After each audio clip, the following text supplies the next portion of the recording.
today I'd like to talk to you about accountability. This is a very important subject when it comes to running an organization like a Christian ministry like Advent Books or a non-profit humanitarian organization.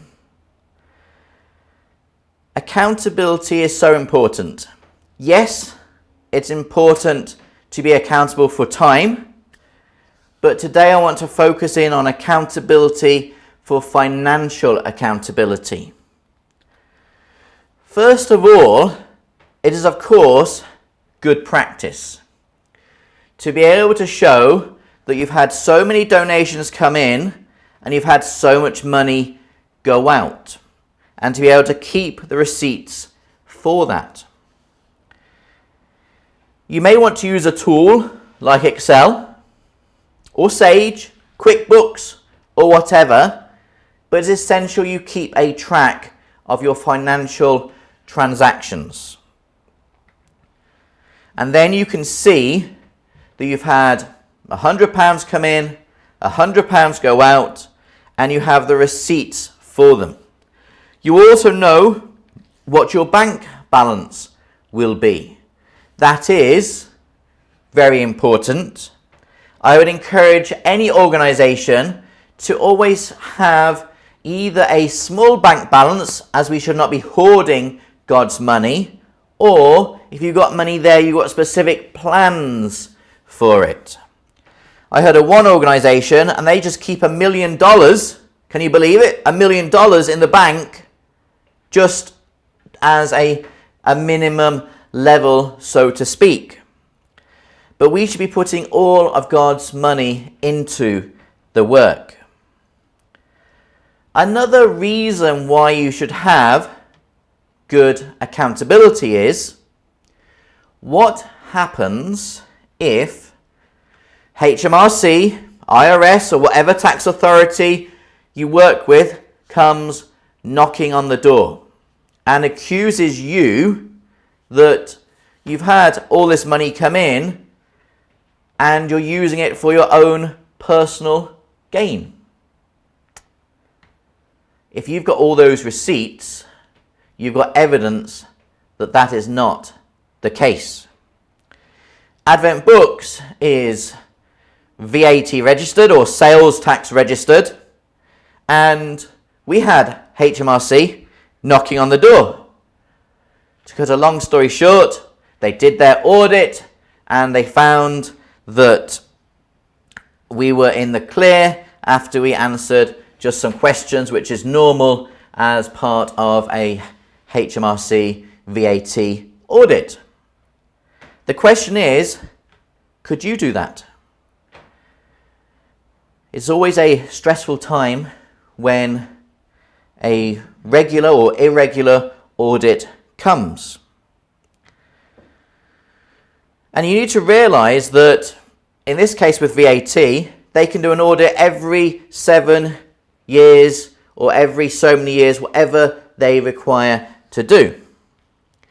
But the other reason to keep good accounts is, what happens if people, your donors, accuse you of not running things correctly? Maybe embezzling the money. Maybe instead of putting the money into buying books or the Lord's work, you're putting it into maybe paying your mortgage or buying a new car or whatever it might be. The devil loves to use people to spread accusations. But again, if you've got an audit trail, you can easily prove where the money has gone. There's one thing here interesting to note. Unfortunately for Advent Books, I work commercially, and the time I put into the ministry, I do it voluntary because I believe in the work, and we should be able to put our own time, effort, and also money into the Lord's work. If you're running a ministry, you're not supporting it with your time, with your own personal finances, why are you running the ministry? You should be running it because you believe in it. And by the glory of God, God has personally been able to give me a good job, and I've been able to support the Lord's work through some of my personal income. One personal note on this is we should spend every penny as if it was our own. To look at how we can reduce costs without reducing efficiency, how we can maybe get cheaper supplies, etc. How can we actually do this? It's important to look for cost savings. It's important to run as efficiently and as practically as possible. In a few moments, I'm going to show you a little photo of Advent Books, a financial accounts archive, and we'll see a few examples which are really quite interesting. Now, there's one thing important to note and clarify here. Your accounts should be open on the side of your expenditure. But the personal information of who has donated what is extremely confidential, and that should be shown to no one. So that's important to note.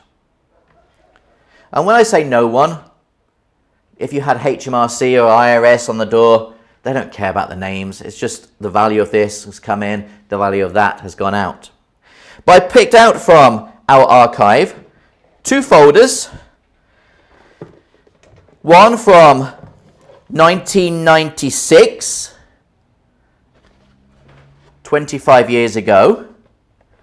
And I found it really quite fascinating. I wanted to show you these things. So there's an invoice for £24.25 for paper. Inside here we got multiple invoices. We even have the invoice for Advent Books' first bulk mailing to Northern Scottish Islands for £140 to go into 3,518 homes. I find it really fascinating. A snapshot of history.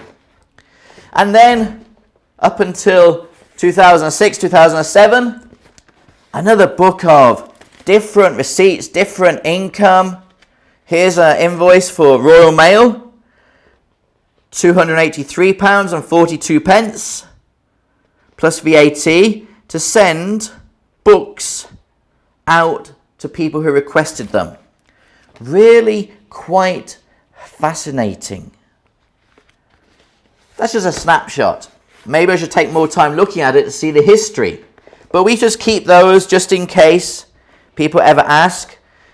There is only a legal requirement to keep for 7 years, but we've kept for 25 years, and we'll just keep them ongoing because it's so fascinating to see, but more importantly, it's nice to be able to prove there's the printed receipt for the expenditure which we've had to show true accountability. If you need help, you have questions, please email me. We would love to help and share out from our experience. Don't forget to subscribe to this video, add comments, and of course, rumble the video too. It's been great speaking to you. May God bless you today.